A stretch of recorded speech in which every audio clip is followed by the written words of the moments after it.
এইভাবে যদি পৃথিবী একের পর এক চলতে থাকে এখনো আমরা যারা নির্বাচনকে কেন্দ্র করে নিয়ে দেশের দায়িত্ব নেওয়ার ব্যাপারে ঐক্যবদ্ধভাবে ছাড়া এখন আমরা যারা কামড়া কামড়ি করছি হয়তো আমাদের তাকদীর ভালো না বলে মনে হয়। বিশেষ করে দুঃখ আলেম ওলামাদের উপর। এখন সমস্ত ইসলামী দলগুলি এক না, বিশেষ করে 8টি বড় ইসলামী দলগুলি এক হয়েছে। বিচ্ছিন্ন কিছু আলেমরাও এই হুজুরদের বিরুদ্ধে লাগছে। কথা সত্য, কথা সত্য। এই বিশৃঙ্খলা থেকে এই জাতিকে মুক্ত করতে পারে একমাত্র আল্লাহর কোরআন, শুধুমাত্র আল্লাহর কোরআন। যদি নাকি মানুষ আল্লাহর তাসবিহ বর্ণনা করে, কোরআন শরীফের এই মাহফিল থেকে আমরা পরিষ্কারভাবে তাদেরকে শোনাতে চাই, বাংলাদেশের ঐতিহ্যকে রক্ষা করার জন্য, স্বাধীনতার সার্বভৌমত্ব রক্ষা করার জন্য, মানুষের অধিকার আদায় করার জন্য যারা দায়িত্ব পালন করেছে, জুলাই অভ্যুত্থানে তাদেরকে যারা শহীদ করেছে, 2000-এর বেশি মানুষ মেরেছে শেখ হাসিনা সরকার, যাদেরকে মেরেছে সর্বশেষ উসমান হাদি পর্যন্ত যারা আসছো, উসমান হাদিকে যেভাবে মাথায় গুলি মেরে তাকে দুনিয়া থেকে বিদায় করেছে, ওই গুলিতে তোমাদের কলিজা জাজরা হয়ে যাবে। এই দৃশ্য বাংলাদেশের মানুষ দেখতে চায়। অন্তর্বর্তীকালীন সরকারের কাছে আমরা আবেদন করব, সারা বাংলাদেশ থেকে, সারা পৃথিবী থেকে ডক্টর ইউনূস আজকে জানা যায় দীপ্ত কণ্ঠে তিনি শপথ গ্রহণ করেছেন। তিনি বলেছেন এর বিচার বাংলার মাটিতে হবে এবং হবেও তাই। সেজন্য মানুষ হত্যা করে, নির্যাতন করে পৃথিবীতে চিরকাল টিকে থাকা যায় না। হযরতে মুসা আলাইহিস সালাতু ওয়াস সালাম যখন পৃথিবীতে দায়িত্ব পালন করতেন, তাওরাত কিতাব নিয়ে তিনি আসলেন। তাওরাত কিতাব নিয়ে তিনি যখন আসছিলেন, জুলুম করে, নির্যাতন করে, যত বড়ই ক্ষমতা হাতে থাক না কেন, ক্ষমতা দিয়ে যদি জুলুম করা হয়, এই জুলুমের সময়সীমা একদিন শেষ হয়ে ডাস্টবিনে নিক্ষিপ্ত হয়ে যায়। তাওরাত কিতাব নিয়ে তিনি আসলেন, তুর পাহাড় থেকে আসলেন, এসে দেখেন মানুষের আবার সেই গোবৎস পূজা আরম্ভ করেছে। ভাই হারুনকে বললেন, হারুন তোরে যে দায়িত্ব দিয়েছিলাম 40 দিন আমি পাহাড়ে থাকবো, আল্লাহর ইবাদত বন্দেগী করব, কিতাব নাযিল হবে, খবরদার গরুর বাছুর জন্য পূজা করে না, তুই দেখবি। কি করেছিস তুই? দাড়ি ধরে দিলেন একটা থাপ্পড়। ভাই হারুন বলছে, ভাই আমারে মাইরো না, কারণ আমি বলি তারা শোনে না। কেন শোনে না? হারুন আলাইহিস সালাতু ওয়াস সালাম নরম মনের মানুষ ছিলেন, আর মুসা আলাইহিস সালাতু ওয়াস সালাম তুতলা মানুষ ছিলেন, মগজ গরম ছিল। কিপ্তি বংশের একটা লোক, ফিরআউনের বংশের এক বিচার করতে যাই একটা থাপ্পড় মেরেছিলেন। তাফসীরে মারিফুল কোরআনের ভেতরে আসছে একটা ঘুষি মেরেছিলেন, এক ঘুষিতে 16টা টুকরা হয়ে গিয়েছিল। এমন শক্ত মিজাজের মানুষ ছিলেন মুসা আলাইহিস সালাতু ওয়াস সালাম। এসে দেখেন যে আবার তাই শুরু করেছে। তাকে দেখে আবার তিনি দাওয়াত দিলেন, সবাইকে ডাকলেন, আসো 12টা গোষ্ঠীর মানুষেরা, তোমরা থাকতে হলো কি? তারা বললেন আমাদের কথা শুনলো না। শেষ পর্যন্ত মুসা আলাইহিস সালাতু ওয়াস সালামকে আল্লাহ বলেন, একটু অপেক্ষা করো, তাদেরকে শাসন করা হবে, শায়েস্তা করা হবে। তবে তোমার পাশে যে প্যালেস্টাইন দেখতে চাও, যে ফিলিস্তিন এখন তছনছ করে দিয়েছে ইসরায়েলেরা, এই প্যালেস্টাইন একটা জালিম গোষ্ঠী, সন্ত্রাসী গোষ্ঠী বসবাস করে।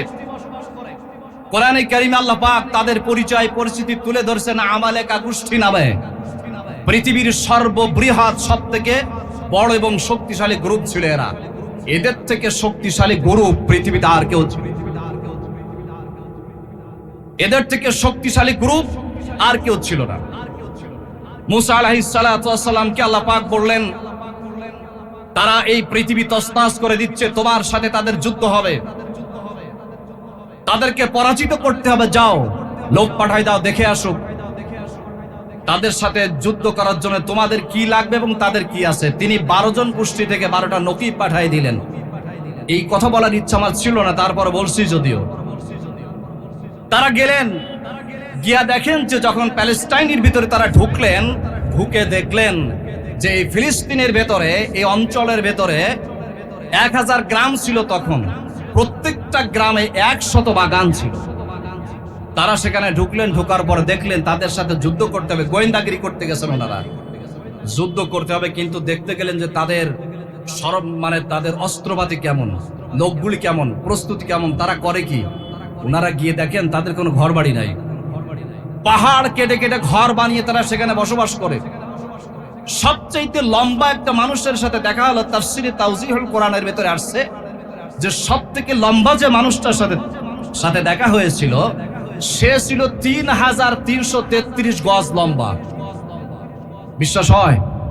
বনী ইসরাইলদের কাহিনী সম্পর্কে রাসূলকে আল্লাহ বলেছেন, আপনি শুনবার সাথে সাথে মিথ্যা বলে দিবেন না এবং বাস্তব হক সত্য বলবেন না। কোরআনের সাথে মিলাবেন, হাদিসের সাথে মিলাবেন, তারপরে হক সত্য বলবেন। সবথেকে খাটো যে মানুষটা তার সাথে দেখা হলো সে ছিল 80 গজ লম্বা।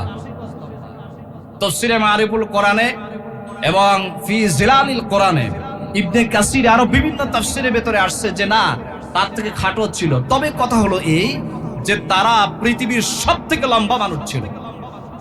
মুসা আলাইহিস সালামকে বলছে, মুসা, তাদের সাথে তো যুদ্ধ করার জন্য আপনি আমাদেরকে পাঠিয়েছেন তথ্য নিতে, তো আমরা দেখে আসলাম তারা এই পরিমাণে লম্বা, তারপরে এই পরিমাণে বেটে। তারা যে ডালিম খায়, একটা ডালিম 2 ভাগ করে এক ভাগ থেকে বীজগুলি বের করে রেখে দিলে ওই খোলের ভেতরে আমাদের মতন 4-5 জন মানুষ গিয়ে বসতে পারে। এরকম 4-5টা ডালিম তারা খায়। একটা আঙ্গুর ফল চিবায়া যদি ফেলে দেয় তো সে আঙ্গুর ফলের খোসা তুলতে আমাদের মতন 3-4 জন লাগে। এখন তাদের সাথে যে যুদ্ধ করবেন, এই যুদ্ধ কেমনে করবেন? মুসা আলাইহিস সালাতু ওয়াস সালাম আল্লাহর পয়গম্বর ছিলেন না? ভয় পাবেন তিনি? বললেন, ভয়ের কোনো কারণ নাই, লা তাহজান, কোনো ভয় পাইও না, আল্লাহ আমাদেরকে সাহায্য করবেন। কিন্তু তারা গিয়ে রাত্রিতে গোপনে গোপনে তাদের গোষ্ঠীর লোকদেরকে বলে দিল কি, যুদ্ধ তো আমরা করব, কিন্তু তাদের অবস্থা এই, যুদ্ধ করা লাগবে না, একটা থাপ্পড় দেবে, মাথা ধর থেকে আলাদা হয়ে পাখির মতো উড়তে উড়তে নীল দরিয়ায় গিয়ে পড়বে।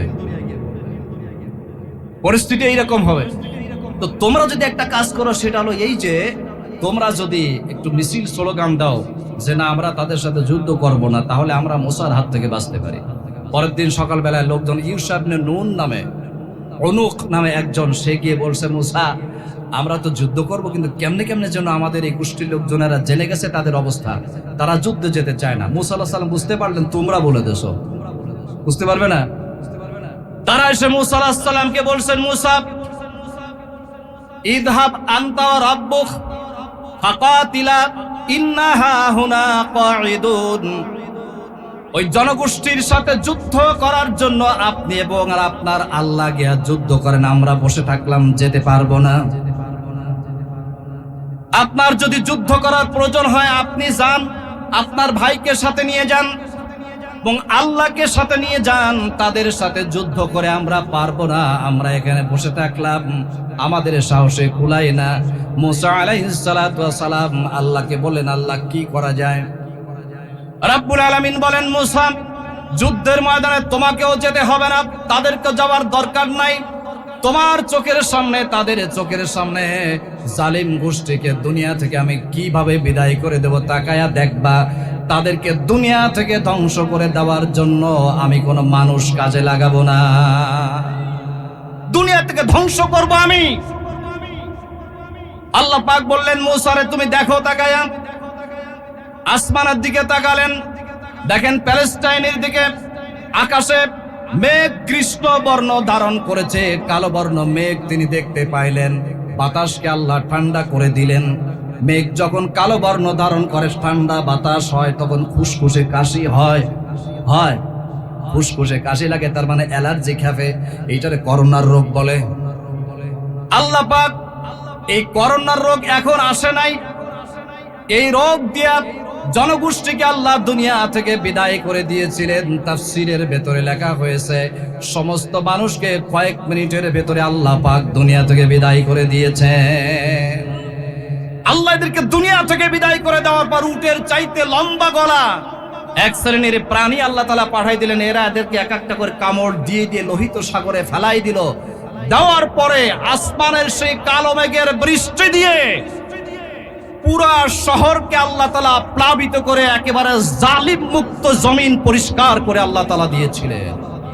এখান থেকে তাফসীরের ভেতরে আসছে, মুফাসসিরিন ইকরাম লেখেন, কোন দেশে কোন জালেম শাসক যদি একের পর এক জনগণের উপরে জুলুম করে, নির্যাতন করে, আল্লাহ পাক তাদেরকে পৃথিবীর মানচিত্র থেকে ইতিহাস সৃষ্টি করে বিদায় করে দেন।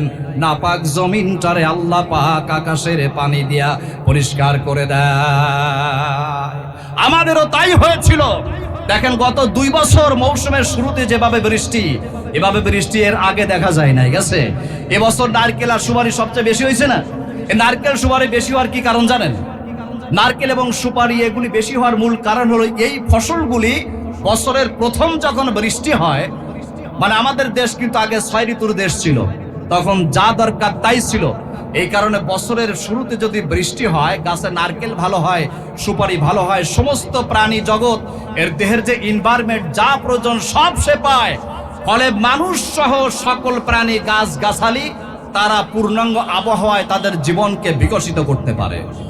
আল্লাহ পাক এই পরিস্থিতি করে দিয়েছেন। সেই পরিবেশ তৈরি করে দেওয়ার পরে এখন আমরা উদাত্ত আহ্বান জানাবো। তারা তো চলে গেছে, আমরা যারা আছি ঐক্যবদ্ধভাবে পৃথিবীর মানচিত্রের 56,000 বর্গ মাইলের এই সুন্দর দেশটার যদি আমরা সংরক্ষণ করতে না পারি, এখনো যদি কামড়া কামড়ি মারামারি করি, তাহলে এই পৃথিবী থেকে আমাদেরকে নিশ্চিহ্ন করে দেওয়ার জন্য ভারত কিন্তু রেডি হয়ে আছে।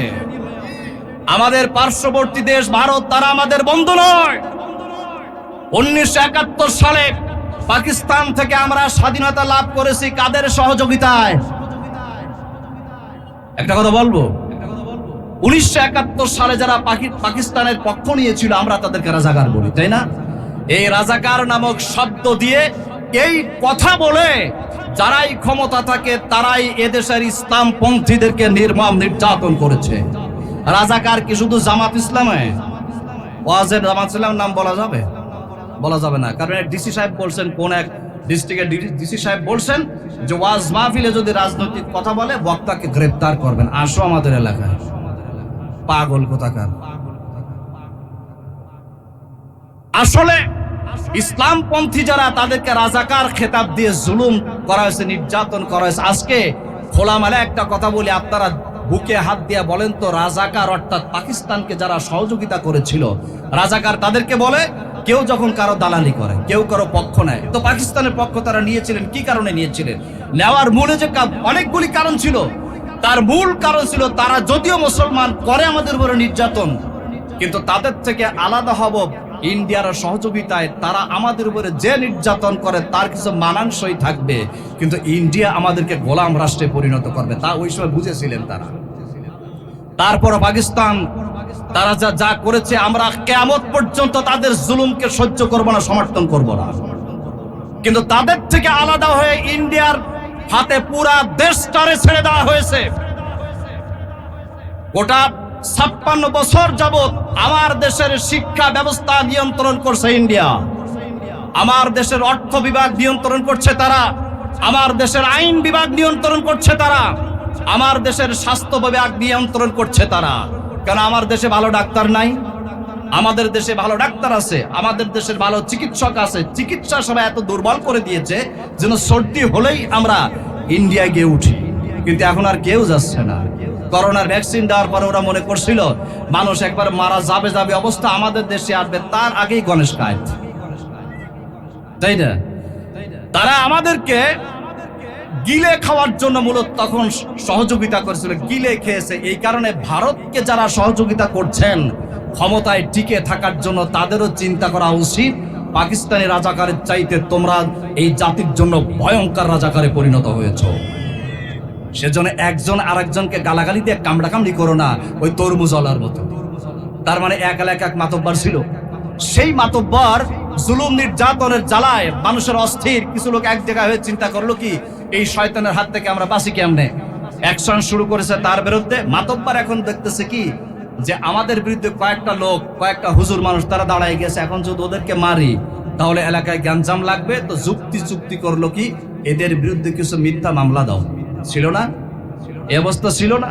আমি এই কথাটা প্রায় সব জায়গায় বলি, খামাখা মিথ্যা মামলা দিয়ে পুলিশের হাতে তুলে দেওয়া ছাড়া বিরোধী পার্টিকে শায়েস্তা করার কোন হাতিয়ার জালিমদের হাতে থাকে না।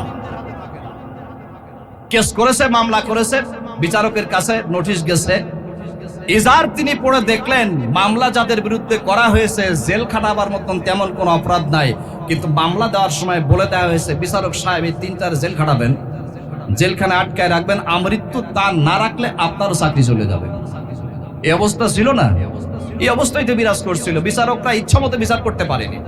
3 জনকে গ্রেপ্তার করে পুলিশ আদালতে হাজির দিয়েছে। বিচারক সবকিছু শুনলেন, দেখলেন, বুঝলেন, তারপরে দেখলেন কি এজাহারে যা লেখা হয়েছে, মামলায় যে অভিযোগ করা হয়েছে, অভিযোগে রাষ্ট্রীয় আইনে জেল খাটাবার কোনো সুযোগ নাই। এখন জেল না খাটাইলে তো চাকরি চলে যাবে। তিনি একটা যুক্তি করলেন, বললেন কি কাল সকাল 10টায় বিচারক, তবে সকাল 10টায় আদালতে আসার আগে 3 জনে 3টা ফল কিনে নিয়ে আসবা। তো যথারীতি তাদেরকে সকাল 10টায় 3 জনকে 3টি ফল কিনে আদালতে হাজিরা দেওয়ানো হয়েছে। বিচারক একজনকে ডাকলেন, বললেন বেটা এদিকে আসো। আসছে, কি কিনে আনছো? বলছে আম কিনে নিয়ে আসছে। বলছে কাটো। তো আম কাটছে, আমের ভিতরে একটা আঠি। বিচারক দেখে বলতেছে আমের ভিতরে কি? লোকটা বলতেছে স্যার আঠি। বিচারক বলতেছে বেটা বেয়াদব, এই তোরে কিনতে বললাম আম, আমের ভিতরে আঠি কান, রাষ্ট্রের বিরুদ্ধে বিশৃঙ্খলা করো, তোর 1 বছর জেল। এখন ওই লোকটা চিন্তা করছে আল্লাহ, আমের ভিতরে আঠির কারণে আমি জেল খাটবো কেন? আমের মধ্যে তো আঠি তো থাকবে, আমার জেল খাটার কারণ কি? কারণ তাকে ওই অভিযোগে জেল খাটানো ছাড়া আর কোন যুক্তি বুদ্ধি পুঁজি আছে? কারণ দোষ নেই কেন, এটাও একটা দোষ। দ্বিতীয় আর একজনকে রাখছে, বলছে বেচারা তুমি আসো। সে আসছে, আসার পরে জিজ্ঞেস করছে তুমি কি আনছো? বলছে আপেল। কয় কাটো। 4-5টা বিসি কালো কালো দেখে বলছে এই তোর আপেলের ভেতরে কালো কালো কি? বলছে স্যার বিসি। আস্তে আস্তে বলতেছে বিসি, কারণ এর আগে এক আঠির কারণে 1 বছর জেল। এখন 4-5টা বিসি দেখে বলতেছে বেটা রাজাকারের বাচ্চা, তোর 5 বছর জেল। ওই লোকটা গালের দাঁত সব বার করে দিয়ে কটকট কটকট করে হাসতেছে আদালতে। বিচারক বলতেছে কি ব্যাপার, হাসো কেন? একটা বিসির কারণে 1 বছর জেল, আর তোর 5 বিসির কারণে 5 বছর জেল, দাঁত বার করে হাসো কেন? বলতেছে স্যার হাসতেছি এই কারণে আমার পরে যে আসছে সে কিনেছে তরমুজ, শত শত বছর যাবৎ জেল কাটবে, জেলখানার ভেতরে মরণ হবে, তাও জেলখানার বয়স শেষ হবে না। কিন্তু এইভাবে যদি পৃথিবী একের পর এক চলতে থাকে, এখনো আমরা যারা নির্বাচনকে কেন্দ্র করে নিয়ে দেশের দায়িত্ব নেওয়ার ব্যাপারে ঐক্যবদ্ধভাবে ছাড়া এখন আমরা যারা কামড়া কামড়ি করছি, হয়তো আমাদের তাকদীর ভালো না বলে মনে হয়। বিশেষ করে দুঃখ আলেম ওলামাদের উপর। এখন সমস্ত ইসলামী দলগুলি এক না, বিশেষ করে 8টি বড় ইসলামী দলগুলি এক হয়েছে। বিচ্ছিন্ন কিছু আলেমরাও এই হুজুরদের বিরুদ্ধে লাগছে। কথা সত্য, কথা সত্য। এই বিশৃঙ্খলা থেকে এই জাতিকে মুক্ত করতে পারে একমাত্র আল্লাহর কোরআন, শুধুমাত্র আল্লাহর কোরআন। যদি নাকি মানুষ আল্লাহর তাসবিহ বর্ণনা করে, কোরআনে কারীমের ভিতরে আল্লাহ পাক তার রাসূলকে বলেছেন, নবী, ঝঞ্ঝা বিক্ষুব্ধ পৃথিবী, বিশৃঙ্খলার আগুনে পুড়তে থাকা এই জনগোষ্ঠীকে আপনি যদি অন্ধকার থেকে বের করে আলোর ভেতরে এনে দিতে চান, শান্তিপূর্ণ জীবন যাপনের ভেতরে যদি এনে দিতে চান, তাহলে কোরআনের দাওয়াত দেন। আল্লাহর নবী পৃথিবীতে আসছিলেন এমন একটি সময়, হযরত ঈসা আলাইহিস সালাম দুনিয়া থেকে চলে যাওয়ার 5.5 থেকে 600 বছর পরে এই পৃথিবীর মাটিতে আগমন করেছিলেন মুহাম্মাদুর রাসূলুল্লাহ সাল্লাল্লাহু আলাইহি ওয়াসাল্লাম। তিনি যখন পৃথিবীর মাটিতে আসছিলেন, মানুষকে মানুষের মতো দেখতে ছিল, কিন্তু সেই মানুষ দেখতে মানুষের মতো ছিল, আচরণ মানুষের মতো ছিল না। তাদের আচরণ কত খারাপ ছিল তা তো আপনাদের সবই জানা। আল্লাহর নবী সেই সমাজের মানুষগুলিরে কোরআনের দাওয়াত দিয়া শোনার মানুষ বানায়া দিয়েছিলেন। আল্লাহ পাক কোরআন শরীফের ভেতরে নবীকে বলছেন, ও নবী, মানুষগুলিকে আপনি বুঝায় বলেন, আলাম তারা আন্নাল্লাহা ইউসাব্বিহু লাহু মান ফিস সামাওয়াতি ওয়াল আরদি ওয়াত তায়রি সাফফা। তাদেরকে আপনি চিন্তা করতে বলেন, তারা কি দেখে নাই? আপনি কি দেখেন নাই?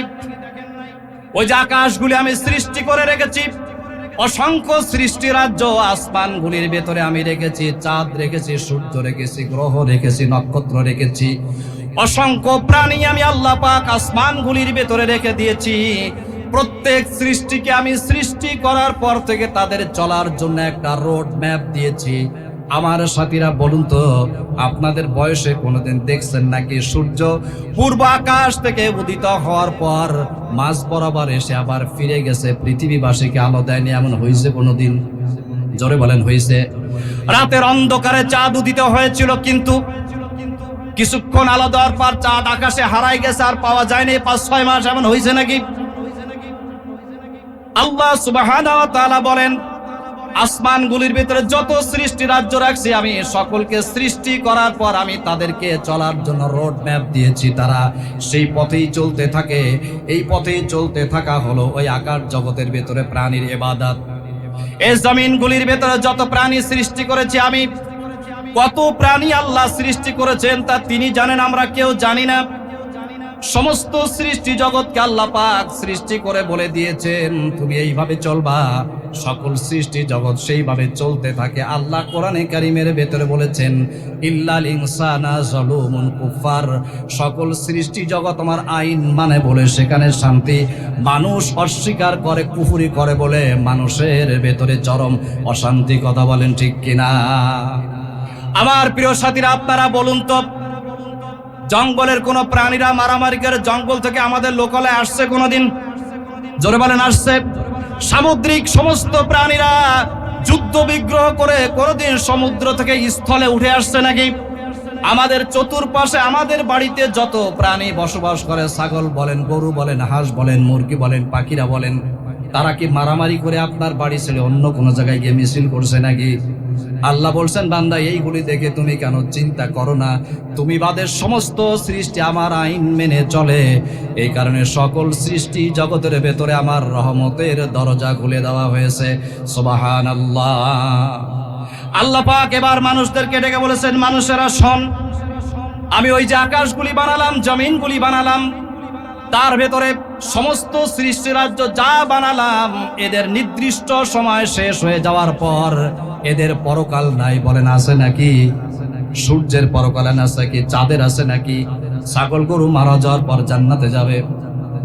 আল্লাহ বলছেন, বান্দা তোদের এই দুনিয়ার জীবন শেষ হয়ে যাওয়ার পর আমার সাথীরা, আমাদের দুনিয়ার জীবনকে আল্লাহ পাক 5 ভাগে ভাগ করে দিয়েছেন। দুনিয়ার জীবনের আগে গোটা জিন্দেগির আল্লাহ পাক 5টি স্তরে ভাগ করে দিয়েছেন। তার 1 নাম্বার হলো আদম আলাইহিস সালাতু ওয়াস সালাম থেকে আমাদেরকে সৃষ্টি করেছিলেন আল্লাহ তাআলা। সমস্ত মানুষকে আদম থেকে সৃষ্টি করে রেখেছিলেন রূহ জগতে। ওই ছিল জীবনের একটা স্তর। সেখান থেকে আল্লাহ পাক মায়ের রেহেমের ভিতরে এনেছিলেন, পেটের ভিতরে এনেছিলেন। আমাদের জিন্দেগির ওইটা ছিল 2 নাম্বার স্তর। ওখান থেকে আল্লাহ আনছেন আলমের দুনিয়া। এই দুনিয়ার জীবন আমাদের জীবনের 3 নাম্বার স্তর। এখান থেকে আল্লাহ পাক ঘুরায়া ফিরায়া আবার কবরের জীবনে নিয়ে যাবেন। কবরের জীবন থেকে হাসরে আল্লাহর সামনে দাঁড়াবার আগ পর্যন্ত জিন্দেগি হলো 4 নাম্বার। তারপরে হাসরে আল্লাহর সামনে দাঁড়াবো, ওইটা হলো 5 নাম্বার। আমাদের গোটা জিন্দেগি আল্লাহ পাক 5-এর সাথে জুড়ে দিয়েছে। 5 দিয়ে আল্লাহ পাক আমাদেরকে প্যাকেট করে দিয়েছেন। এইবার আসেন দুনিয়ার জিন্দেগি, এটাও 5 রকম। প্রত্যেকটা মানুষের পৃথিবীর এই জীবনকে যদি আপনি ভাগ করেন আলাদা আলাদা করে, তাহলে প্রথম পাবেন মানুষের ব্যক্তিগত জীবন। কি বলেন, তাই না? 2 নম্বরে পাবেন পারিবারিক জীবন, 3 নম্বরে সামাজিক জীবন, 4 নম্বরে রাষ্ট্রীয় জীবন, 5 নম্বরে আন্তর্জাতিক জীবন। আল্লাহ পাক নামাজকে কয় ভাগে ভাগ করে দিয়েছেন? ফজর, জোহর, আসর, মাগরিব, ইশা 5 ভাগে ভাগ করেছেন। ইসলামের বুনিয়াদকে আল্লাহ রাব্বুল আলামিন 5টি স্তরে ভাগ করে দিয়েছেন। মানুষকে আল্লাহ তাআলা বলে, ও আমার বান্দা, কেন আমার ইবাদত করবা না, আমার গোলামি করবা না? তুমি মৃত্যু বরণের পর তোমার আরেকটা জীবন আমি রেখে দিয়েছি। জান্নাত যদি কামাই করো দুনিয়া থেকে জান্নাতে চলে যাবে, আর যদি জাহান্নাম কামাই করো তাহলে জাহান্নামের ভেতরে চলে যাবে। আমি আমার গোটা সৃষ্টি জগতের কোনো কিছু বানাতে গিয়া তোমাদের মতো আদর করে যত্ন করে আমি বানাই নাই। তোমাদেরকে আদর যত্ন করে বানালাম, তোমরা জান্নাত থেকে আসছো আবার জান্নাতে ফিরে যাবে বলে। বেহেশত থেকে আসছো আবার জান্নাতে চলে যাবে, এই জন্য তোমাদেরকে আদর করে যত্ন করে বানালাম। মানুষকে ডেকে বলেছেন, আল্লাহ দেখ, বান্দারা দেখ, কোন সৃষ্টি জগৎ সৃষ্টি করতে গিয়ে আমি আমার কুদরতি হাত লাগাই নাই। কোরআন শরীফের আয়াতের তাফসিরে মুফাসসিরগণ লেখেন, আল্লাহ পাক সকল সৃষ্টি জগৎ সৃষ্টি করার সময় শুধু ইচ্ছা করেছিলেন আর বলেছিলেন কুন ফায়াকুন, তার সঙ্গে সঙ্গে হয়ে গিয়েছিল।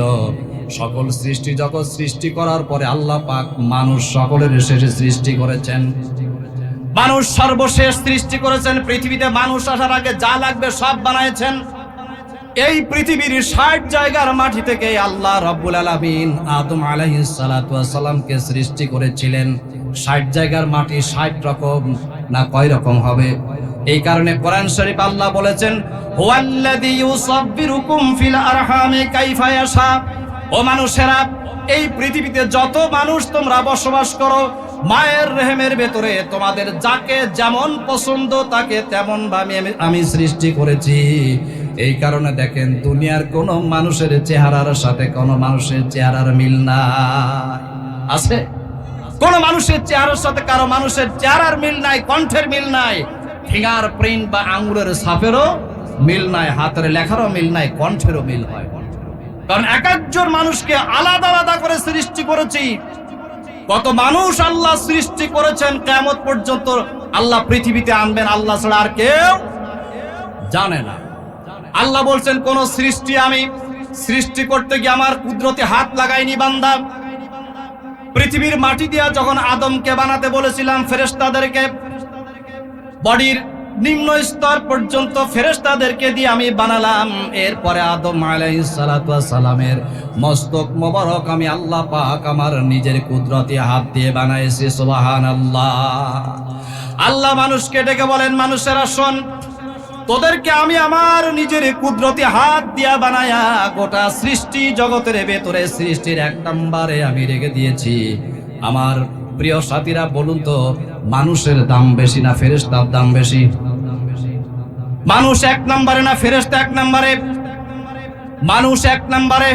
তবে মানুষ যদি মানুষ হয় তাহলে 1 নম্বরে হবে। মানুষ মানুষ না হয়ে যদি জানোয়ার হয়ে যায় তাহলে মানুষ আর 1 নম্বরে থাকে না, সবচাইতে নিকৃষ্ট হয়ে যায়। এজন্য আল্লাহ তাআলা বলেছেন, ওয়া আতাকুম মিন কুল্লি মা সাআলতুমুহু। ও বান্দা, তোদেরকে আমি সৃষ্টি করে পৃথিবীর মানচিত্রে ছেড়ে দিলাম।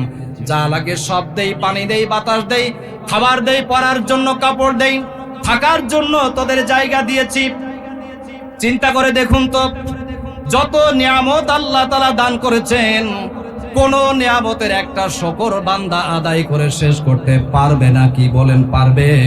যত নিয়ামত আল্লাহ দিয়ে আল্লাহ আমাদেরকে যত নিয়ামত দিয়ে ধন্য করেছেন, এত নিয়ামত সৃষ্টি জগতের কোন সৃষ্টিকে আল্লাহ পাক দেন নাই। যা লাগবে সব আল্লাহ মানুষকে দিয়েছেন। তারপরে জিজ্ঞেস করছেন, বান্দা কেন আমার গোলামি করবি না? ওয়াইন তাউদ্দু নি'মাতাল্লাহি লা তুহসুহা। শুধু খাওয়ার ঘুমাও, আন্দাজ পাও না তো? দেখো, তোমাকে বাঁচায় রাখার জন্য আমি কত নিয়ামত দান করলাম। যত নিয়ামত আমি আল্লাহ দান করেছি, এক মাথা দিয়া যদি গুনতে বলি গুনে শেষ করতে পারবে না। কোন নিয়ামত গুনে শেষ করা যাবে না। প্রতি 24 ঘন্টায় ঘুম থেকে উঠার পরে আবার রাত্রিবেলায় আমরা যখন ঘুমাই, কে কোন ধরনের মাতব্বর আছেন একটু চেক করা যাক। সকালে ঘুম থেকে উঠার পরে পুনরায় আবার যখন আমরা ঘুমাইতে যাই, এই ঘুমাইবার আগ পর্যন্ত চোখের পলক কতবার দিয়েছি তা কি গুনে দেখেছেন? গুণা সম্ভব? কিন্তু চোখের পলক, প্রতিটি পলক আল্লাহ বান্দার ইচ্ছার বিরুদ্ধে, বান্দার অজান্তে চোখের ভেতরে যে পলিউশন, জার্মগুলি বাতাসের সাথে উড়ে চোখের ভেতরে প্রবেশ করে, চোখের যে এনভায়রনমেন্ট, পরিবেশ, চোখের যে অবস্থা, এটা যেন নষ্ট হতে না পারে, আল্লাহ পাক প্রতিটা মুহূর্তে চোখের পাতাকে এভাবে ওঠানামা করাইয়া সেখানে ঔষধ দেওয়া চোখকে আল্লাহ পাক পরিষ্কার করে দিতেছেন। সুবহানাল্লাহ। আল্লাহ বলছেন, বাতাসের সাথে জার্মগুলি তার পেটের ভেতরে ঢোকে, আমি বিশুদ্ধ অক্সিজেন তোর পেটের ভেতরে প্রবেশ করাই, বাতাসগুলিরে প্রবেশ করাইয়া বিশুদ্ধ রক্তগুলিরে আমি পাক, দুর্বল রক্তগুলিরে, খারাপ রক্তগুলিরে আমি বিশুদ্ধ বানাই, সুন্দর বানাই, রিফাইন করি, তারপরে হার্টের মাধ্যমে গোটা বডির ভেতরে সার্কুলেশন করে দেই। এইভাবে করে আল্লাহ পাক আল্লাহর সমস্ত নিয়ামতের একটার পর একটা যদি আলোচনা করা হয়, আলোচনা শুরু হবে, কিন্তু নিয়ামতের আলোচনা করে শেষ করা যাবে না। এই জন্য আমার ভাইরা, আল্লাহ আমাদেরকে কেন পৃথিবীতে পাঠালেন, কি জন্যে পাঠাবেন, চিন্তা করে যে মানুষ জীবন পরিচালনা করে সে মানুষে পরিণত হয়ে যায়। চিন্তা করে যে মানুষ তার জীবন চালায় সে মানুষ, আর খায় আর শুধু পায়খানা করে, মনে যা চাই তাই করে। আল্লাহ বলছেন উলাইকা কাল আনআম, দেখতে মানুষের মতো দেখা যায় কিন্তু এরা মানুষ না, বরং জন্তু জানোয়ারের চাইতে খারাপ। আপনারা কি জন্তু জানোয়ারের চাইতে খারাপ হইতে চান? এই আয়াতের তাফসীরের মধ্যে আল্লাহ পাক বলেছেন শুধু জন্তু জানোয়ার পর্যন্ত রেখে আল্লাহ ছাড়েন নাই, বলছেন বাল বরং হুম এরা আদাল্লু, বরং তার চাইতে নিকৃষ্ট। এই পৃথিবীতে সবচাইতে দুইটা জানোয়ার, দুইটা প্রাণীর আমাদের চোখের সামনে খুবই খারাপ। কি কি নাম তাদের? একটা নাম শুকর আর একটার নাম কুকুর। মা বোনদেরকে অনুরোধ করছি আপনারা সামনে আগায় বসেন। সব মাহফিলে মহিলারা বেশি হয়, তাই না? পুরুষেরা কম হয়, কারণ মহিলাদের জাহান্নামে যাওয়ার ভয় বেশি, আর পুরুষের দিল তো শক্ত, শয়তান মার্কা বেশি, এই কারণে মাহফিলে কম আসে। এই তো সেজন্য মা বোন যারা আপনারা আসছেন, আপনারা একটু সামনে আগায় বসেন। প্যান্ডেলে যে জায়গা করা হয়েছে তার তুলনায় আপনাদের উপস্থিতি বেশি, দয়া করে সামনে শীতের সময় আগায় আগায় বসেন। সম্মানিত ভাইরা, এজন্য আল্লাহ সুবহানাহু ওয়া তাআলা বলছেন, বান্দা মানুষের মান টিকায় রাখো, আমার গোলামি করো, আমার গোলামি ছেড়ে দিয়ে নিকৃষ্ট জন্তু জানোয়ারে পরিণত হইও না, কারণ তোমাকে আমি আশরাফুল মাখলুকাত করে সৃষ্টি করেছি। আল্লাহ বলছেন, বান্দা তোমার এই পৃথিবীতে আমি পাঠালাম, যা লাগবে সব দিলাম। হযরত ইবনে আব্বাস রাদিয়াল্লাহু তাআলা আনহু বলেন, আল্লাহর নবী বলেছেন, মানুষের যা লাগবে আল্লাহ সব মানুষ সৃষ্টি করার আগে আল্লাহ পাক তা সৃষ্টি করে রেখে দিয়েছেন। মানুষ দুনিয়া থেকে চলে যাওয়ার পর জান্নাতে যাওয়া লাগবে না, কোথায় যাওয়া লাগবে? আল্লাহর নবী বলেছেন, আল্লাহ পাক জান্নাত আগে সৃষ্টি করেছেন, তারপরে জাহান্নাম সৃষ্টি করেছেন। মানুষের জন্য রহমত লাগবে, রহমত আগে সৃষ্টি করেছেন, তারপরে গজব সৃষ্টি করেছেন। আল্লাহর নবী বলেছেন, জমিন আগে সৃষ্টি করেছেন, তারপরে আসমান সৃষ্টি করেছেন। চাঁদ সূর্য আল্লাহ আগে সৃষ্টি করার পর নক্ষত্র রাজি সৃষ্টি করেছেন। দিনকে আল্লাহ আগে সৃষ্টি করেছেন, তারপরে রাত সৃষ্টি করেছেন। পানির প্রয়োজন, পানি আগে সৃষ্টি করেছেন, তারপরে স্থল পানি থাকার জায়গা বানিয়েছেন। আল্লাহ তাআলা বলেছেন, এই জমিন আগে সৃষ্টি করেছি, তারপরে জমিনটা তোমাকে নিয়ে যেন নড়াচড়া করতে না পারে, এই জন্য আমি আল্লাহ পাক সেখানে পাহাড় পর্বত সৃষ্টি করে রেখে দিয়েছি। এরপরে আমি ফেরেশতা সৃষ্টি করেছি আগে, তারপরে জিন বানাইছি। জিন সৃষ্টি করার পরে আল্লাহ পাক মানুষ সৃষ্টি করেছেন। মানুষের ভেতরে পুরুষ আগে বানাইছেন, নারী পরে বানাইছেন। জোরে বলেন, পুরুষ আল্লাহ আগে বানাইছেন, মহিলাদেরকে পরে বানাইছেন। মাল হিকমা ফিহের কারণ কি? কারণ হলো এই পৃথিবীতে পুরুষেরা নেতৃত্ব দেওয়ার ব্যাপারে আগে থাকবে, নারীরা তাদের পেছনে সহযোগিতা করবে। কিন্তু গণেশ এখন উল্টো। আপনারা দোয়া করেন যাতে এই সমস্যা এই দেশে আর না হয়, আমরা বলি আমিন। আমার প্রিয় ভাইরা, আল্লাহ তাআলা বলেন, পুরুষ আগে সৃষ্টি করেছি, তারপরে নারী বানাইছি। নারী আর পুরুষকে সৃষ্টি করার ভেতরে আমি আল্লাহ পাক দুই যোগ্যতা দান করেছি, অর্থাৎ মানুষের সৃষ্টির ভেতরে আল্লাহ যোগ্যতা দিয়েছেন দুইটা। একটা হলো মানুষ অপরাধও করতে পারবে, সওয়াবের কাজও করতে পারবে, আর সওয়াবের কাজ করে বান্দা জান্নাতের ভেতরে যেন যেতে পারে। এই জন্য মানব জাতিকে হেদায়েতের জন্য আমি আল্লাহ পাক আম্বিয়া আলাইহিমুস সালামদেরকে পৃথিবীতে প্রেরণ করেছি। মানুষকে জাহান্নামে নেওয়ার জন্য একদিকে যেমন শয়তানকে পাঠিয়েছি, অপরদিকে জান্নাতে টেনে নেওয়ার জন্য আম্বিয়া আলাইহিমুস সালামদেরকে আমি পৃথিবীতে পাঠিয়ে দিয়েছি।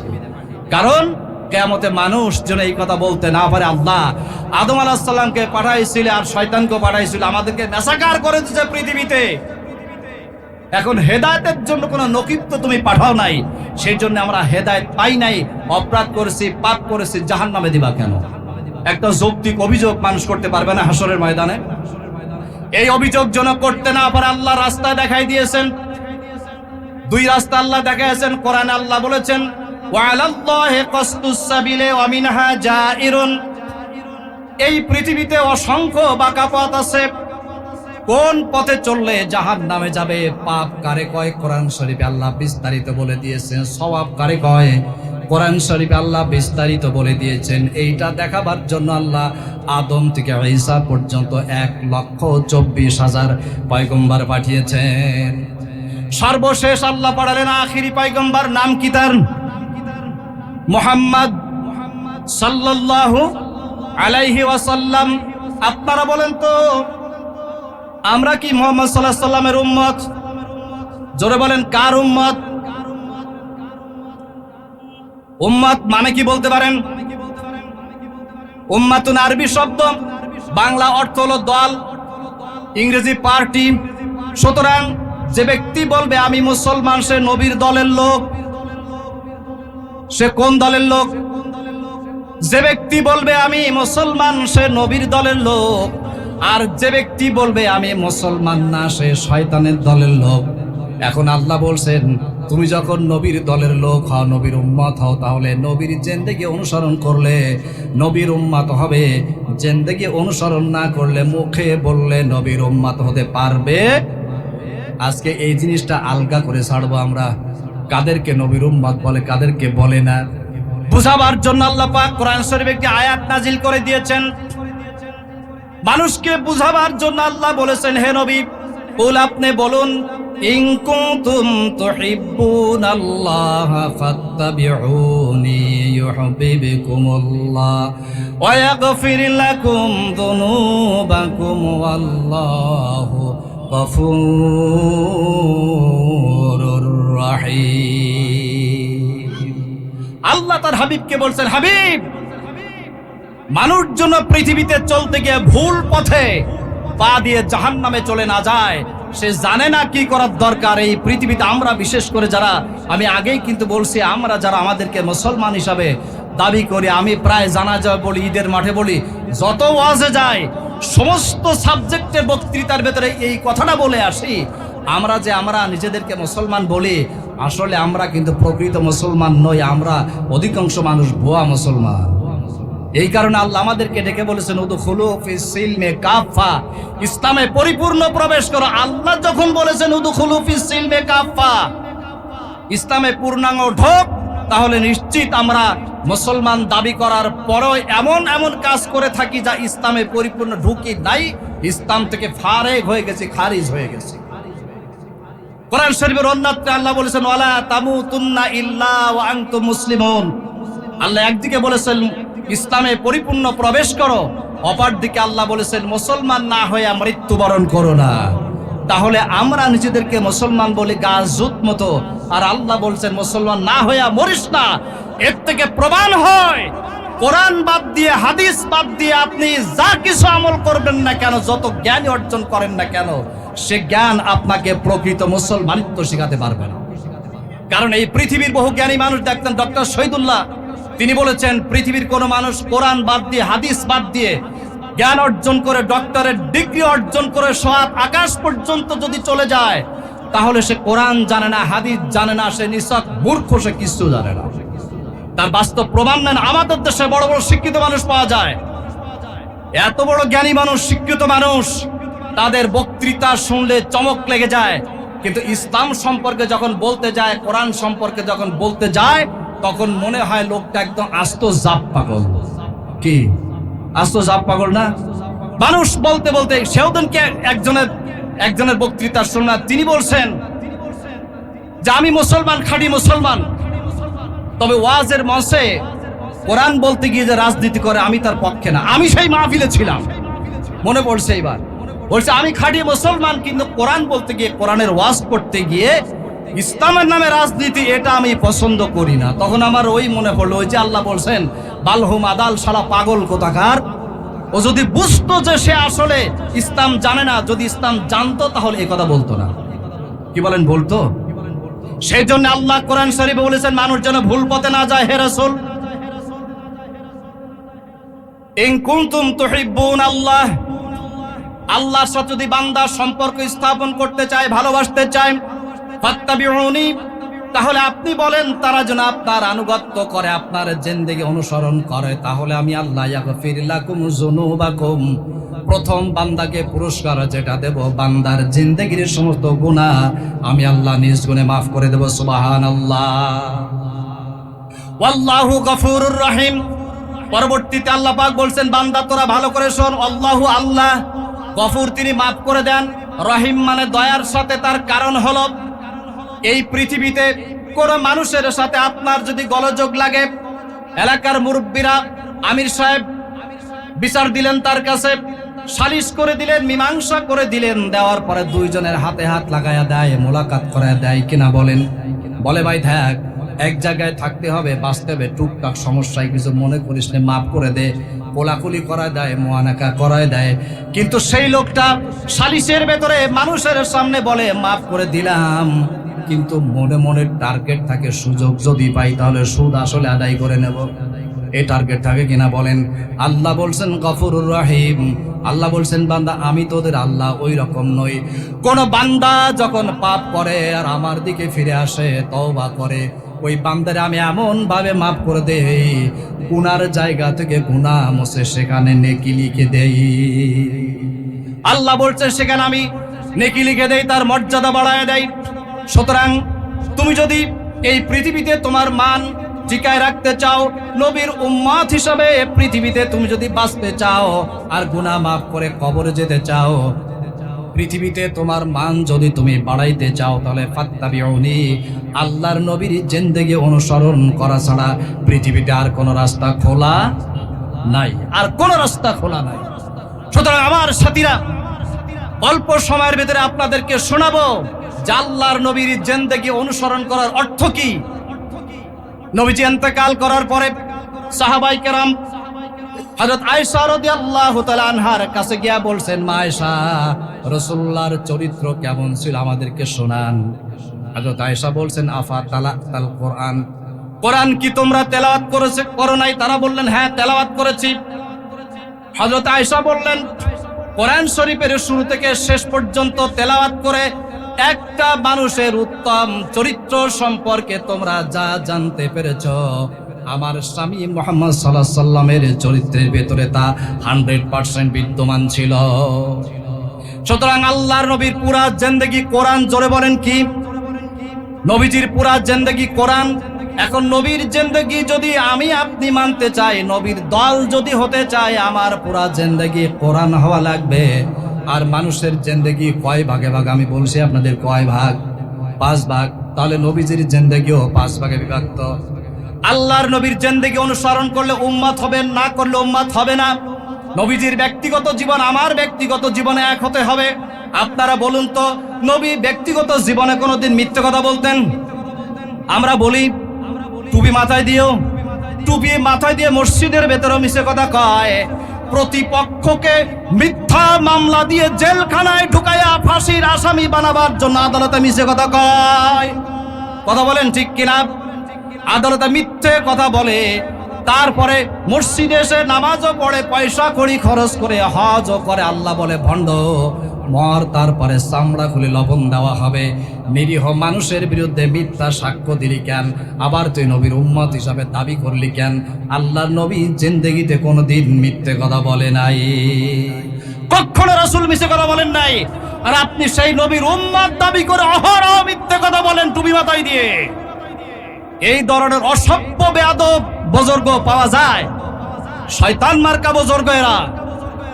এভাবে করে নিরীহ মানুষের আপনি নবীর উম্মত হিসাবে দাবি করেন, মানুষের বিরুদ্ধে মিথ্যা সাক্ষ্য দেন, মানুষের বিরুদ্ধে মিথ্যা মামলা দেন, মান নষ্ট করেছেন, ইজ্জত নষ্ট করেছেন, সম্পদ নষ্ট করেছেন, ফাঁসির আসামি করে ফাঁসির রশিতে ঝুলাইয়া দুনিয়া থেকে বিদায় করে দিয়েছে। কথা বলেন ঠিক কিনা? কিন্তু এতে মানুষের যারা দুনিয়া থেকে বিদায় হয়েছে, আল্লাহর প্রিয় বান্দারা, কিয়ামতের ময়দানে এদেরকে আল্লাহ পাক শাহাদাতের মর্যাদা দিবেন বলে কোরআন শরীফে আল্লাহ পাক অফার দিয়েছেন। আর যারা গত 16 বছর বা তার আগ পর্যন্ত নিরীহ আলেম ওলামা ইসলামপন্থী হক কথা বলনেওয়ালাদের বিরুদ্ধে ষড়যন্ত্র করে মিথ্যা মামলা দিয়ে তাদেরকে অত্যাচার করেছ, এই পৃথিবীর মানচিত্র থেকে নিকৃষ্ট ডাস্টবিনে তোমাদেরকে নিক্ষিপ্ত হতে হবে। আমরা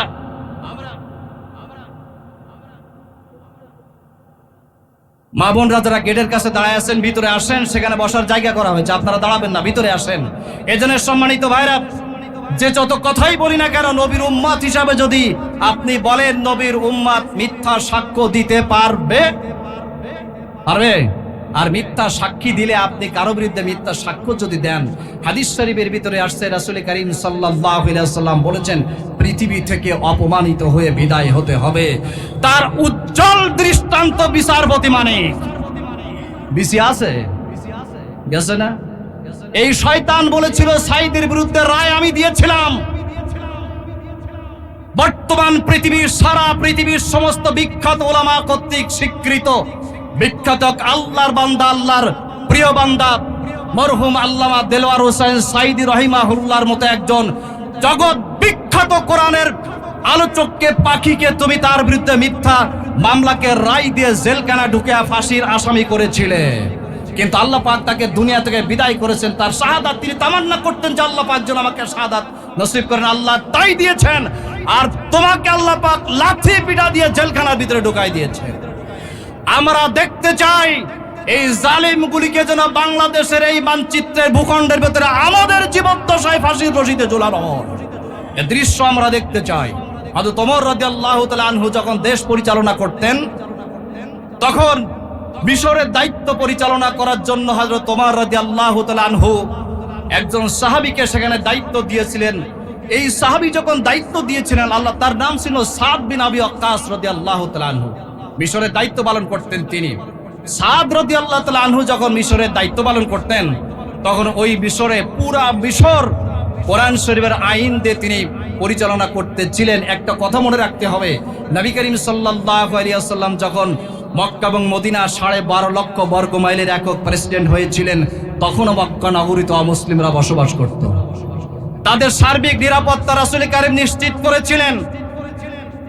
সুতরাং কোরআন যদি বাস্তবায়িত হয়, এখন একটা ভুয়া অভিযোগ দেওয়া হয় ইসলামী দলগুলির বিরুদ্ধে, অমুসলিমদেরকে শোনানো হয়, ভয় দেখানো হয়, হুজুররা যদি পার্লামেন্টে যায় তোমরা বাংলাদেশে থাকতে পারবে না, ইন্ডিয়ায় চলে যাবা। কথা বলেন, এরকম অভিযোগ দেয় না?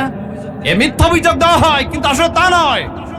কোরআন আসছে সমস্ত মানুষের অধিকার নিশ্চিত করার জন্য। ওমর রাদিয়াল্লাহু তাআলা আনহু তিনি রাষ্ট্র পরিচালনা করতেন।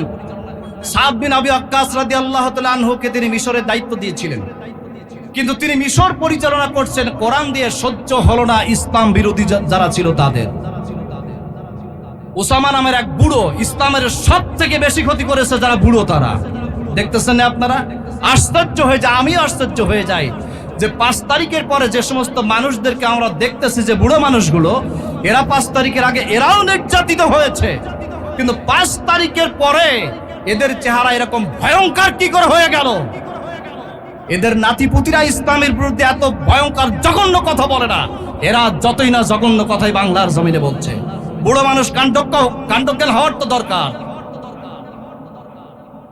উসামা কয়েকজন লোককে একত্রিত করে বলছে, এই আমাদের তো বাঁচার দরকার, কার হাত থেকে?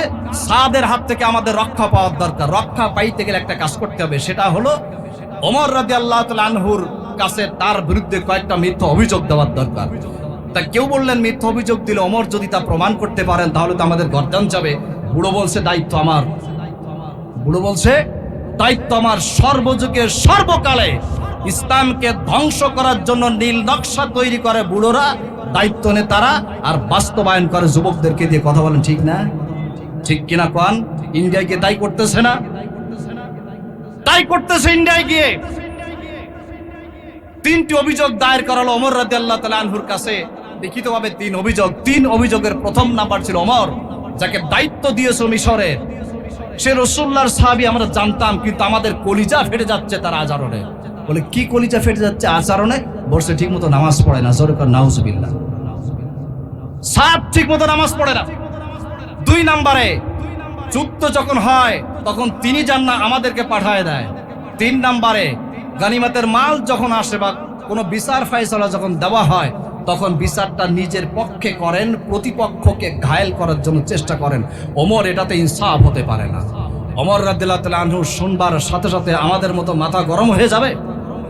আমাদের সমাজের ভেতরে কিছু নেতা পাবেন, তাদের শাগরেদরা এসে যদি বলে নেতাজি অমুক লোক আমাদের বিরুদ্ধে এই করেছে সেই করেছে, শুনবে না, বুঝবে না, প্রমাণ নিবে না, মাজায় তাগিদ থাক আর না থাক কাঁসা দিয়ে লেগে যাবে তার বিরুদ্ধে। লাগে কিনা বলেন? লাগে না? ওমর রাদিয়াল্লাহু তাআলা আনহু হযরত সাদকে ডেকে পাঠালেন। তিনি আসলেন, বললেন, সাদ, তোমার বিরুদ্ধে লিখিত অভিযোগ আসছে এই তিনটা। এখন এই লিখিত অভিযোগের সত্যতা তুমি যদি প্রমাণ করতে পারো তাহলে তোমাকে মিশরে পাঠানো হবে। আর যদি প্রমাণ করাতে না পারো, সত্যিকার অর্থে অভিযুক্ত যদি হও, তাহলে বিচারের দায়িত্ব তোমার হাতে দিয়ে দেওয়া হলো। আল্লাহর কোরআন দিয়ে তোমার বিচার তুমি নিজে করে নেবে। সাইয়্যিদানা হযরত ওমর রাদিয়াল্লাহু তাআলা আনহুর দেওয়া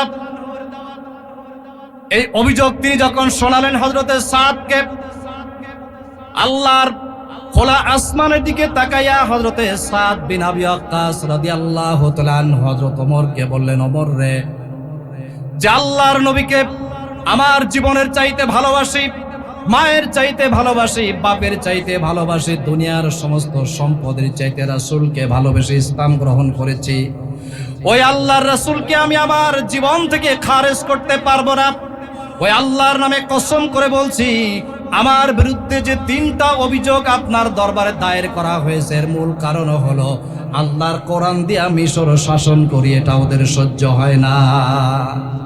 এই কারণে আমার বিরুদ্ধে মিথ্যা অভিযোগ করা হয়েছে। মনে রাখবেন, কোরআন দিয়ে আল্লাহর জমিনের দিন প্রতিষ্ঠার আন্দোলন যারা করবে, আগেও ষড়যন্ত্র করা হয়েছে, এখনো ষড়যন্ত্র করা হচ্ছে, দিন প্রতিষ্ঠিত হওয়ার পরেও ষড়যন্ত্র চলবে, ওদের ষড়যন্ত্র বন্ধ হবে না। কিন্তু আল্লাহ বলছেন, লিইউতফিউ নূরাল্লাহ, আমি আমার নূরকে প্রজ্বলিত করব। ইসলাম বিরোধীদের গায়ে যত জ্বালা যন্ত্রণা হোক না কেন, আল্লাহ তার সিদ্ধান্ত বাস্তবায়ন করবেন। চিল্লায় বলেন সুবহানাল্লাহ। আমার প্রিয় সাথীরা, আকাশের দিকে তাকায় হযরতে সাদ বললেন, রব্বুল আলামিন, আমার বিরুদ্ধে তিনটা মিথ্যা অভিযোগকে সত্যতা প্রমাণ করার জন্য বুড়োরা মানুষকে সেখানে রেডি করেছে। মিথ্যা অভিযোগ দায়ের করার পর তার সত্যতা প্রমাণ করার জন্য সাক্ষীও সেখানে উপস্থিত করেছে। আমিও মানুষের সাক্ষী উপস্থিত করতে পারবো, কিন্তু আমি তা করব না। আমি সরাসরি দোষী কি নির্দোষী প্রমাণ করাবার জন্য তোমার দরবারে মামলা দায়ের করে দিলাম। আল্লাহ, আমি যদি সত্যিকার এই কাজ যদি করে থাকি, তুমি বিচার করে দিও। তবে আমার বিরুদ্ধে যেমন তিনটা মিথ্যা অভিযোগ করলো, এটা ইতিহাস হয়ে থাকবে।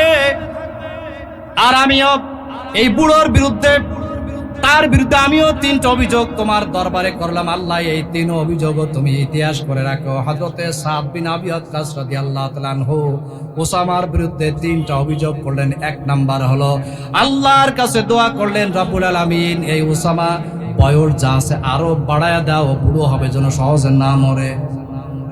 শুনতেছেন কথা? বয়স যা আছে আরো বাড়াও, বুড়ো হয়ে যাক, সহজে যেন না মরে। নাম্বার অভিযোগ এক।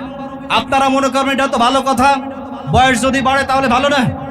বলছে বুড়ো হবে, খুনখুনে হবে, দেহের শক্তি সব শেষ হয়ে যাবে, কিন্তু যেন না মরে।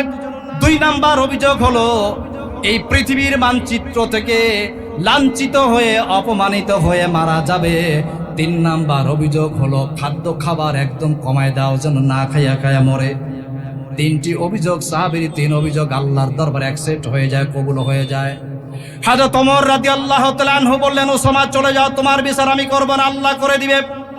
জোরে বলেন, কে করবে? হযরত ওসামা চলে গেলেন। সাদ বিন আবি ওয়াক্কাস রাদিয়াল্লাহু তাআলা তিনিও চলে গেলেন। সাক্ষীরা চলে গেল। দিন যায়, বুড়ো মরে না। হায়াত যা ছিল আল্লাহ বাড়ায় দেন, মরে না। মরবে যখন না, তখন কি হবে? শরীরের শক্তি বাড়বে নাকি? মুরব্বী যারা আছেন তারা কোন বয়স যাদের 60 পার হয়েছে, 60 যাদের পার হয়েছে, বলেন তো 25 বছর আগে যা ছিল এখন তা আছে নাকি? 25 বছর আগে কলা গাছে ঘুষি দিয়া কলা গাছ ভাঙতেন, এখন কাদায় ঘুষি দিতে পারবেন? পারবেন ঘুষি দিতে? পারবেন কেমনে? সমস্ত শরীরে ব্যথা, যা খান তা হজম হয় না, চোখে ঠিক মতো দেখে না, চোখের পলক পড়ে গেছে বুড়োর। ওসামার চোখের পলক সব শেষ হয়ে গেছে, দেখতে পায় না। তারপর কানেও ঠিক মতো শুনতে পারে না, সমস্ত শরীরে ব্যথা, যা খায় তা এমনিতে আপলোড হয়ে যায়, পায়খানা হয়ে যায়। রাস্তায় হাঁটে, পেশাব করে, হাঁটতে হাঁটতে পায়খানা করে দেয়। একটা বিভীষিকাময় মারাত্মক অবস্থা হয়ে গেল। খাদ্যের অভাব এমন হয়ে গেল, ভিক্ষা করলে মানুষ খাবার দেয় না, ভর্ৎসনা দেয়। তারপরে 3 নাম্বার অভিযোগ তিনি করেছিলেন, আল্লাহ, এই বুড়ো মরার আগে যেন এ লাঞ্ছিত হয়ে মরে, এইটা কেমনে বাস্তবায়ন হয়ে গেল? বুড়ো বয়সে যুবতী নারীদেরকে দেখলে আঙ্গুল দিয়ে খোঁচা দিত। কি করতো?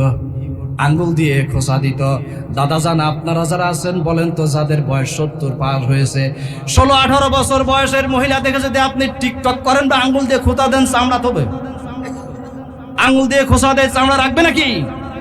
যুবতী মহিলাদেরকে আঙ্গুল দিয়ে যখন খোঁচা দিত, হাদিসের ভেতরে আসছে সঙ্গে সঙ্গে যুবতীরা পায়ের জুতা খুলে এমন ভাবে পিটাতো, জুতার পিটানির জ্বালায় উসামা রাস্তায় অজ্ঞান হয়ে পড়ে যেত। একটু পরে আবার জ্ঞান ফিরতো। লোকেরা বলতো, বুড়ো মরে না কেন? লোকেরা বলতো, বুড়ো মরো না কেন? উসামা বলতো, মরবো না আমি সহজে, কারণ আমার মৃত্যু হবে জুতার বাড়ি খেয়ে। আমি তা ভালো করে বুঝতে পেরেছি, কারণ আল্লাহর নবীর জলিল কদর সাহাবী, যে সাহাবী সমুদ্র দরিয়া পার হয়ে তিনি আরেকটি অঞ্চল যখন তিনি বিজয় করতে গিয়েছিলেন, আল্লাহ পাক তখন তাকে আসমান থেকে সাহায্য নাজিল করেছিলেন। আল্লাহর নবীর প্রিয় সাহাবীর বিরুদ্ধে মিথ্যা অভিযোগ আমি করেছি, সুতরাং দুনিয়া থেকে জুতার বাড়ি খেয়ে আমার মরতে হবে, আমি তা নিশ্চিত হয়ে গেছি। এই জন্য সম্মানিত ভাইরা আমার, ভালো করে মনে রাখেন, কাল খুলে শুনে রাখেন, মানুষ যদি হন, নবীর উম্মত যদি হন, তাহলে ইসলাম প্রতিষ্ঠার আন্দোলন আপনাকে করতে হবে। রাসূল করেছেন, সাহাবীরা করেছেন, কি বলেন? করেন নাই? আল্লাহর নবী মক্কা এবং মদিনার 12.5 লক্ষ বর্গ মাইলের একক প্রেসিডেন্ট হয়ে দুনিয়া থেকে বিদায় হয়েছেন। আর আপনি রাষ্ট্র পরিচালনার ব্যাপারে বলেন শরিয়া আইন মানি না। মানুষ আপনি বলেন রাষ্ট্রীয় আইন, আমরা শরিয়া আইন মানি না, আবার কায় মদিনা সনদ অনুযায়ী দেশ চালাবো। পাগল কোথাকার! ওই আগেও যারা ছিল তারাও বলতো মদিনার সনদ অনুযায়ী দেশ চালাবো, কিন্তু মদিনার সনদের গলায় এরা ছুরি চালাইছে। আর এই মদিনার সনদের গলায় ছুরি চালাবার কারণে আল্লাহ পাক লাঞ্ছিত করে, অপমানিত করে শ্বশুর বাড়ি ইন্ডিয়ায় পাঠায় দেশে। বাংলার জমিনে ফাঁসির রায় হয়েছে, ফাঁসি হবে, আপনারা নিশ্চিত থাকেন। ক্ষমা হবে? ফাঁসি ওদের হবেই, ক্ষমা হবে না। তার কারণ হলো, এই পৃথিবী থেকে জালেম যারা বিদায় হয়েছে, আল্লাহ লাঞ্ছিত করে, অপমানিত করে দুনিয়া থেকে তাদেরকে বিদায় করেছে। সাবধান হয়ে যাও মুসলমান। মুখে বলবা নবীর উম্মত, কাজে করবা ফেরাউনের তাল। মুখে বলবা নবীর উম্মত, কাজ বাস্তবায়ন করবা নমরুদের মতো। মুখে বলবা নবীর উম্মত, বাস্তবায়ন রাষ্ট্রীয়ভাবে কাজ বাস্তবায়নের ব্যাপারে করবা আবু জাহেলের মতো। তাহলে ওদের যে অবস্থা, তোমাদের এই অবস্থা। আল্লাহ বলছেন, আমাল্লাহু বিগাফিলিন আম্মা তা'মালুন। তোদের অন্তরের ভেতরে ভণ্ডামি আছে, আল্লাহ জানে না তাই মনে করেছো নাকি? রাগ করতেছেন? কারা কারা রাগ করতেছেন? রাগ হচ্ছে নাকি? আল্লাহ বলছে, আমাল্লাহু বিগাফিলিন আম্মা তা'মালুন। তোমরা মুখে যা বলো, কাজে আরেক রকম করে। আল্লাহ জানেন না তাই মনে করেছো নাকি? ক্ষমতা হাতে পাওয়ার জন্য বলতেছো মদিনার সনদ অনুযায়ী দেশ চালাবো, আবার মুখে বলতেছো শরিয়া আইন মানি না। তোমরা কি করো?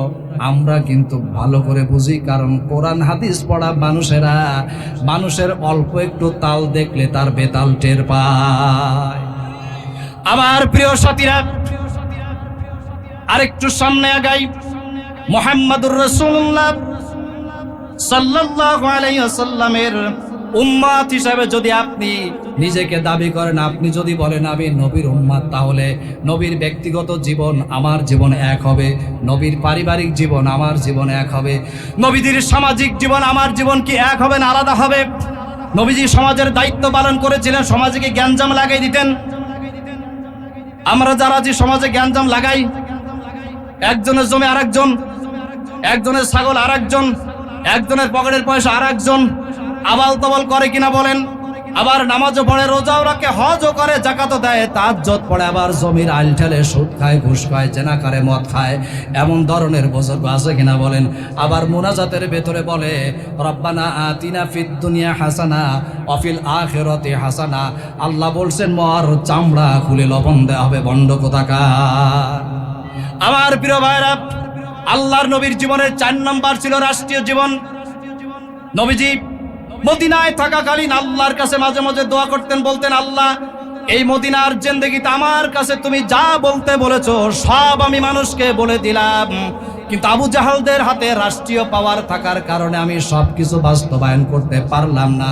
আমার প্রিয় ভাইরা, কোরআনের আইন বাস্তবায়িত হয় দুই কায়দায়। কয় কায়দা? জোরে বলেন, কয় কায়দা? দুই কায়দায় বাস্তবায়িত হয়। এক নম্বরে দাওয়াত। দাওয়াত এই দেশে বহু হয়েছে, ইসলামের সব বিষয়গুলি খুলে খুলে বলা হয়েছে। নবীজি বলছেন সব আমি খুলে খুলে বললাম। এখন শাসন ক্ষমতা আমার হাতে না থাকার কারণে বাস্তবায়ন করতে পারলাম না।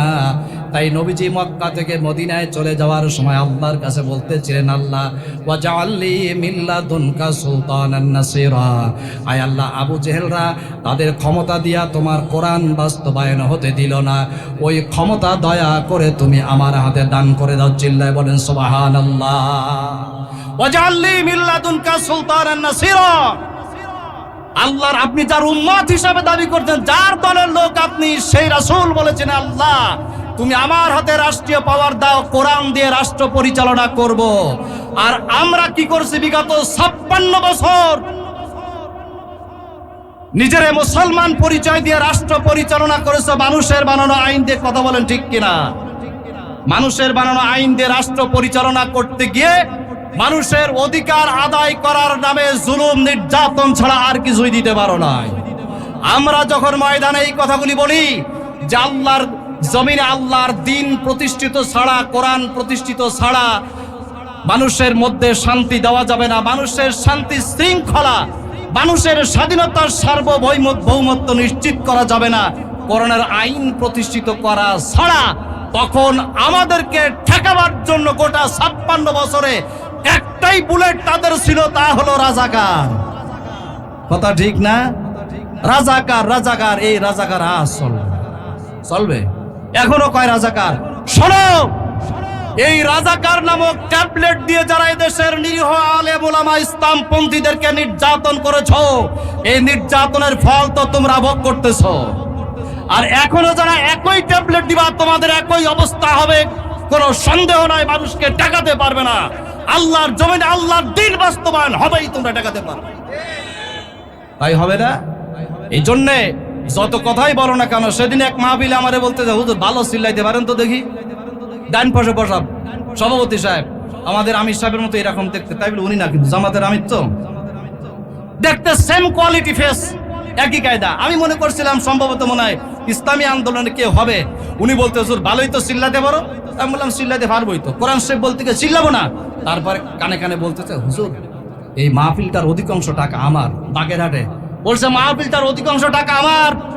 তখন বুঝলাম এ শালা শয়তান, এ তোমার বুঝতে আর বাকি নেই। তা বললাম তো কি করবো? বলছে এদিক থেকে না বলে ওই দিক থেকে বললাম। তা বললাম আপনি কোন দল করেন? বলছে বুঝো যারা গেছে ওরা না, আর একটা নাম কওয়া যাবে? ওর নাম কওয়া যাবে না। তো আমি তখন বললাম তাহলে সাথেই আমি কোরআন শরীফ খুলে দিলাম। আল্লাহর রহমত, কোরআন শরীফ আলগা করতে সূরাতুল মুলক বের হয়ে গেল।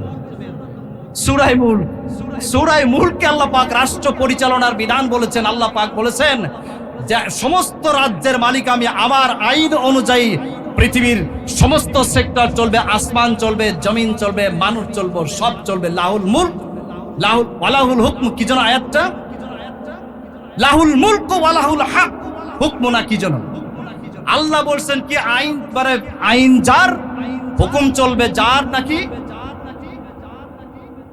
ওয়াল আমরুল্লাহ। অর্থাৎ ব্যাখ্যাটা হলো হই, কথাটা যেখানে আসছে না কথার, সেটা হলো হই যে জমিন যার, আইন চলবে তার।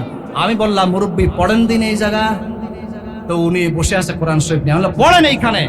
আমি যদি কোনো মিথ্যে কথা বলি, ভুল কথা বলি, এখন ইনিল হুকম ইল্লা লিল্লাহ, মাশাআল্লাহ, ইনিল হুকম ইল্লা লিল্লাহ। তো আল্লাহ সুবহানাহু ওয়া তাআলা বলছেন পড়েন। তো বলছেন আমি পড়তে জানি না। কি দিয়ে মারার দরকার কোন? আজকে আমাদের কপালে আগুন লাগছে, সেটা হলো কোরআন শরীফের তাফসীরের মাহফিলের সভাপতি তাদেরকে বানানো হয় যারা আরবির আলিফ অক্ষর ঠিক মতো বলতে পারে না। মসজিদের ইমাম সাহেব যদি মূর্খ হয়, নামাজ পড়াইতে পারে না, তাহলে সামনের দরজাতে বের হয়ে চলে যাবে না আমাদের ওয়াজের দাদার মতো। আমি ওয়াজের দাদার কাছে জিজ্ঞাসা করছিলাম, দাদা হাই স্কুল মাঠের দোতলায়, দাদা কি ঘটনা? কোন দিন কয় নামাজ পড়াতে পারি না, তো আমার দিছিল কেন? সেই জন্য যারা নামাজ পড়াইতে পারে না, দেশ পরিচালনা করতে পারে না, অর্থাৎ জনগণের অধিকার নিশ্চিত করার জন্য কোরআনের আইন প্রতিষ্ঠা করার যোগ্যতা রাখে না, তাদের হাতে আবারও যদি দেশ যায়, যা হয়েছে তাই হবে। নির্মম নির্যাতনের স্টিম রোলার চলবে, জনগণ বাঁচতে পারবে না। এজন্য আপনারা কি বলেন, কোরআন সাথে থাকবেন তো? যত বাধা যত বিপত্তি যাই আসুক না কেন, কোরআন শরীফের সাথে থাকবো, কোরআনের আন্দোলনের সাথে থাকবো, যদি জীবনও চলে যায় হাদির মতো। ওসমান হাদি বলেছে না, তার ভিডিওগুলি আপনারা একের পর এক দেখতে থাকেন। তিনি মৃত্যুবরণের আগে গত সোমবার অর্থাৎ গত শুক্রবারে তাকে গুলি করা হয়েছে, তার 2-3 দিন আগেও তিনি এক জায়গায় বলেছিলেন, আমার মৃত্যু যদি বাড়িতে হয় তাহলে সে মৃত্যু আল্লাহর কাছে দামি হবে না। আমি হকের পক্ষে সত্যের পক্ষে আন্দোলন করে দুনিয়া থেকে বিদায় হতে চাই, যেন কিয়ামতের ময়দানে আমি শহীদদের সাথে মিলে যেতে পারি। সম্ভবত মনে হয় তার দোয়া আল্লাহর কাছে কবুল হয়েছে। যাদের গুলিতে সে জান্নাতে চলে গেছে, গুলি যারা করেছো, আজ হোক কাল হোক, নিশ্চিত থাকো একই গুলিতে তোমাদের কলিজা ঝাঁঝরা হয়ে যাবে, তোমাদের সন্তান এতিম হবে, তোমাদের স্ত্রী বিধবা হবে, তোমাদের পিতা তোমাদের মাতা একইভাবে ছটফট করে এই জমিনে কাঁদতে থাকবে। কি মনে করেছো আল্লাহ কিছু দেখে না তাই মনে করেছো? না, এই পৃথিবীতে আল্লাহ পাক কোনো জালিমকে ছাড় দেন নাই, এখনো দিবেন না, ভবিষ্যতেও আল্লাহ পাক তাদেরকে ছাড় দিবেন না। সেজন্য আমার সম্মানিত সাথীরা, আসছে সময়, আল্লাহর কোরআনের সাথে কারা কারা থাকতে চান দুহাত দেখতে চাই। যত বাধা আসুক আমরা আল্লাহর কোরআনের সাথে থাকবো, কথা বলেন ঠিক কিনা? আসুক না যত বাধা, যত ঝড় সাইক্লোন, রাসূলের পথে মোরা চলবই ঠিক। আসুক না যত বাধা, যারা বার আমার সাথে গান, আসুক না যত বাধা, যত ঝড় সাইক্লোন, রাসূলের পথে মোরা চলবই। চলবেন তো? যত ঝড় যত বাধা যাই কিছু আসুক না কেন, আমি আল্লাহর জন্য পৃথিবীতে আসছি, আমি মরে যাব আল্লাহর জন্য। কোরআন শরীফে আল্লাহ পাক বলেছেন, ইন্না সলাতি ওয়া নুসুকি ওয়া মাহইয়ায়া ওয়া মামাতি লিল্লাহি রাব্বিল আলামিন। আমার বেঁচে থাকা, আমার মরে যাওয়া, আমার সালাত, আমার রোজা, আমার নামাজ সব আল্লাহর জন্য। সুতরাং মরবো কার জন্য? আল্লাহর জন্য না শয়তানের জন্য? সেজন্য কামানের মুখোমুখি দাঁড়িয়ে আল্লাহু আকবার বলবো।